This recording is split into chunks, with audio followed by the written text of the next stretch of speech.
আসসালামাইকুম। কেমন আছেন সবাই? আশা করি ভালো আছেন সবাই। আজ আপনাদের সামনে একটি সুন্দর লং ভিডিও নিয়ে কথা বলবো।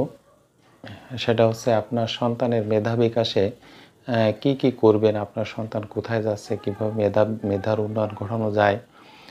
ভিডিওটি শুরু থেকে শেষ পর্যন্ত দেখার চেষ্টা করবেন এবং ভিডিওটি যদি ভালো লাগে তাহলে অন্যান্যদের মাঝে মেধা বিকাশ ঘটানোর জন্য যতটুকু করা প্রয়োজন আপনারা শেয়ার করে সেটা করবেন আশা করছি।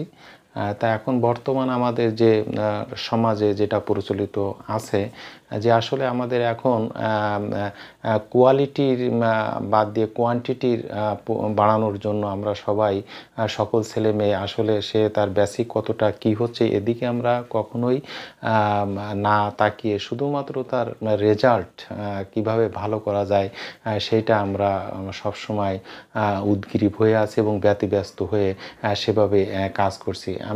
আমাদের সন্তানকে আমরা সবসময় এখন মনে করছি যান্ত্রিক পদ্ধতিতে মানুষ করার চেষ্টা করছি। আসলে এটার ভবিষ্যৎ খুব একটা ভালো হয় না। সেটা আমরা আমাদের যে পাবলিক বিশ্ববিদ্যালয়গুলো আছে সেখানের অ্যাডমিশনের দিতে যে সেদিকে পাশের হার খেয়াল করলে আমরা সে বিষয়টা আমাদের কাছে সুস্পষ্ট হয়ে ওঠে।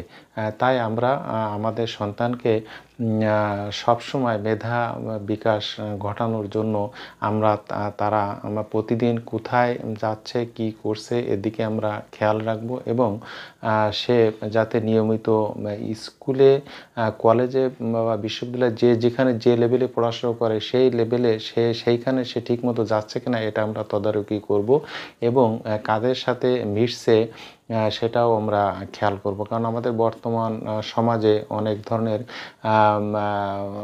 মাদকাসক্ত বা মাদক দ্রব্য বিভিন্ন জায়গায় বিভিন্ন মানুষের কাছে এটা ছড়িয়ে ছিটে গেছে এবং সঙ্গ দোষে রঙ ধরে একটা কথা আছে। দেখা যায় আপনার সন্তান খুবই মেধাবী, সেই মেধাবী সন্তান সঙ্গ দোষে কিন্তু একদম নষ্ট হয়ে যাবে। সেজন্য আপনি খেয়াল করবেন আপনার সন্তান কোথায় যাচ্ছে কি করছে এই বিষয়গুলো খেয়াল রাখবেন এবং মেধা বিকাশ ঘটানোর জন্য তার যে পাঠ্য বই রয়েছে পাঠ্য বইগুলো ভালো করে পড়বেন, পাশাপাশি যদি অন্য কোনো বই সাপোর্ট নেয় সেগুলো পড়াবেন। কিন্তু মেন হচ্ছে পাঠ্য বইটা সুন্দরভাবে যে এনসিটিভি কর্তৃক যে বইটা দেওয়া হয়েছে সেই বইটাকে সুন্দরভাবে তাকে পড়িয়ে আয়ত্ত করার চেষ্টা করবেন এবং সে প্রতিনিয়ত তার যে রুটিন মাফিক যে পড়াটা রয়েছে, স্কুলে যে পড়াগুলো রয়েছে, কলেজে যে পড়াগুলো রয়েছে সেই পড়াগুলো যে নিয়মিত করে তাহলে দেখবেন সে অবশ্যই ভালো ফলাফল করবে। আর একটা বিষয় খেয়াল রাখবেন, লেখাপড়ার পাশাপাশি সে যেন